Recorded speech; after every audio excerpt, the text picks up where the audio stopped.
Hi there everyone, welcome back to my channel. Now the time is finally upon us for Final Fantasy trading card game, and that is going to be the World Championship this weekend. So I am fortunate enough to be hosting the event this week alongside a friend of mine who I'm sure you'll be very recognisable to a lot of you. And then I've decided that I wanted to celebrate the World by bringing you guys a deck every day between now and then. So that's going to be 5 different decks, so Monday, Tuesday, Wednesday, Thursday, Friday, and then obviously you'll have the weekend to watch Worlds itself, so do tune in to Square Enix's official Twitch stream and you'll be able to find me there, as well as all of the players and all of the decks and all of the prizes and all of the cool stuff that's going to be going down. But today I'm going to bring you my first deck of 5, which is going to be an Ice and Lightning Final Fantasy XIII deck that I honestly believe is going to be one of the meta decks going forward, because there are some synergies that have come out of this that I think are extremely powerful.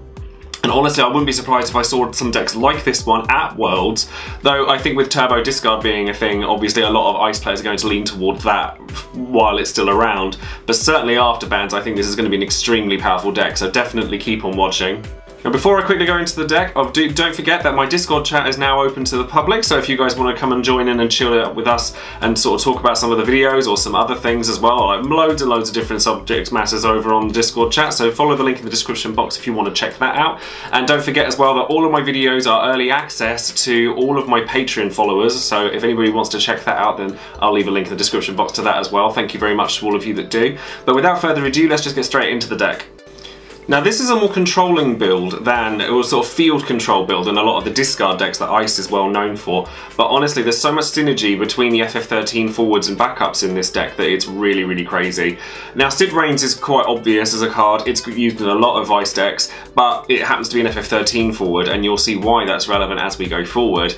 Lastwell I think actually fits into this deck very, very well as well, purely because you have so many capabilities to dull things, and he's great at warding off early aggro, because if your opponent comes at you with something that's 5k or less, then you just go, okay, well I'm going to play Lastwell, kill it, and have a forward at the end of it.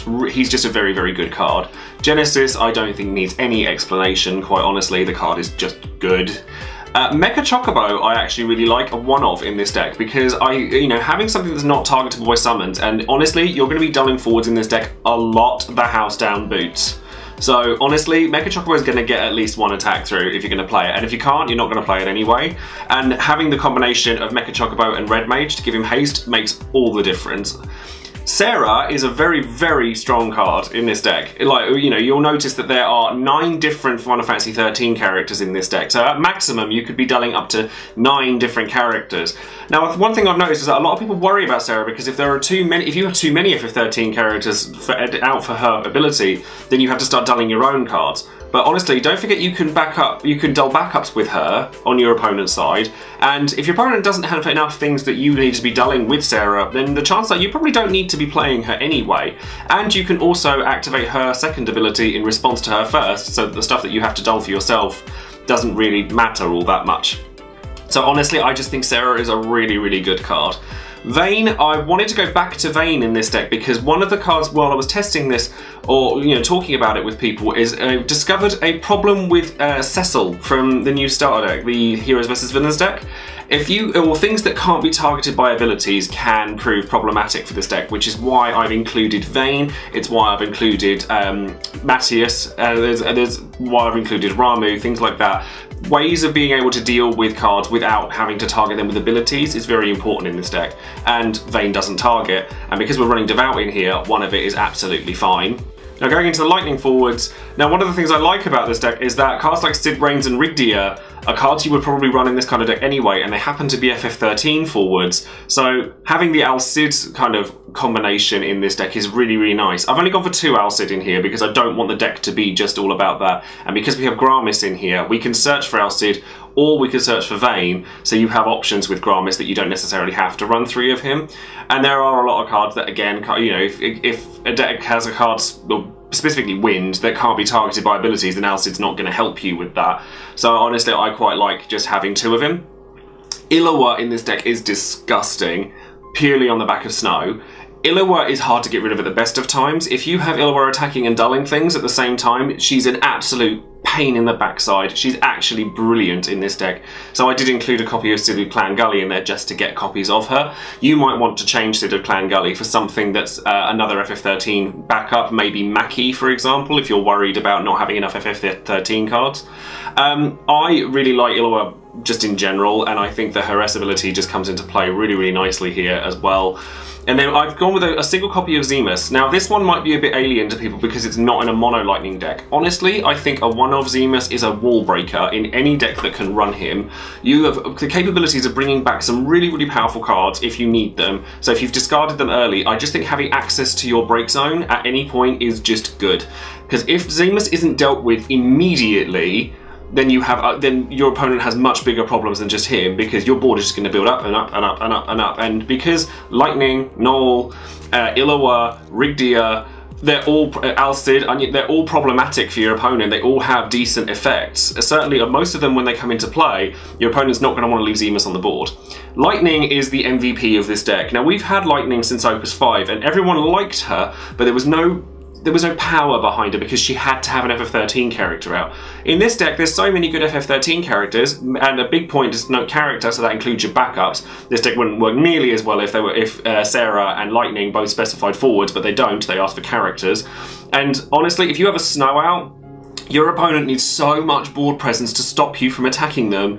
Then you've practically already won, unless they can start removing things very, very quickly. Then you're just gonna just put your opponent on a clock and kill them. It's so fast, it's really crazy. I've been on the back end of this combo and it's horrible. And then I went for a copy of Null. Now a lot of people don't like Null, but I think that not only is he an FF13 character, which is helpful, but I actually think he's quite underrated. Because when he comes in, he's a 6k body that gets 3k and attacks and, you know, kills a forward if it hits your opponent. Your opponent's not going to want to let it hit them, so the chances are they're going to block it. So realistically, he's kind of done his job either way. He's there as a kill spell more than anything else. So I think having access to Zemus with it means that you could also like bring him back if you ever needed to. But honestly, we play Idia because she's a 6-drop 6k that breaks something when she comes in.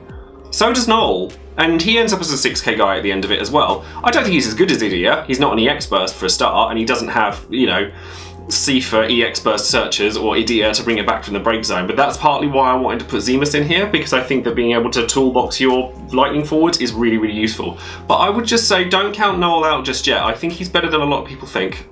Now the ice backups is where a lot of the meat of the FF13 portion of the deck comes in.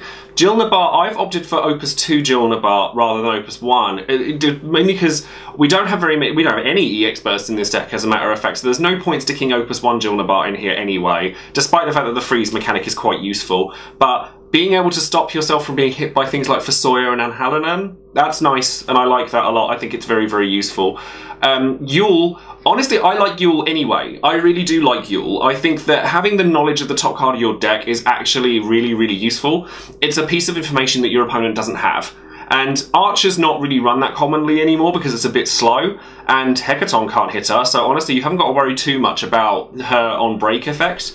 And, you know, I think that basically because you can see the top card of your deck at any time, your opponent, you'll know whether it's worth blocking with something or not. Because he's like, oh, I actually want to draw that next turn. Oh, I'll block with this. Oh, I don't really care about this card this turn. Oh, I'll just take the damage. It's free at the end of the day. It's extra information you're getting for free. And the fact that she's an FF13 backup just adds absolute value to her. I think she's very, very good. Mog 13 goes without saying. If you go Mog 13 for Lightning, then you already have your FF13 character ready for her, so you don't need to worry about it. Devout I wanted to put in here because I think that Sarah is a really good target for it, Mecha Chocobo is a really good target for it if you have Red Mage live, Genesis is obviously a really good target, Zemus could be a really good target, Alcid can be a really good target. Basically, it's just adding to the ability to return things from your break zone. And I think that if you have just the one of Zemus, I know I keep coming back to him, but because I would feel I need to explain him. If you can crack as a Devout for Zemus, then you're going to rebuild the advantage really quickly. And, you know, being able to pull back Vayne means that you only need one of him in the deck, and Sarah just worked. I think he's just a very, very good card in here. And then lastly, Snow. Aside from Lightning, this is the real MVP of this deck, because Snow can just break your opponent's board. It can win the game single-handedly for you. If you have a lightning and a snow, you're dulling 3 cards on the turn she comes in and attacks. If you've got Knoll, then you're dulling a card right as he attacks. Twilight Odin I've got one of in here, and I really want to put a second one in here, because Twilight Odin can dodge all of Sarah's stuff. I know I'm moving into monsters quickly, but there's only one in here anyway. If Sarah's dulled everything, and then Twilight Odin's just sitting on the side, you just activate Twilight Odin, attack and kill something. Or if you've only got 1 forward, Twilight Odin kills that for 1 forward every single turn. This deck reminds me a lot of my first deck that I did really well with, because a lot of people asked me to run Ultimecia again, and honestly, Twilight Odin and Snow does that job by itself. You don't need things like Ultimecia anymore. Saying that, I really wanted to put the new Ultimecia in this deck because freezing all your opponent's forwards and backups after you've played as Sarah is disgusting, but I honestly just could not find room for her. She's too expensive and she's not an FF13 character.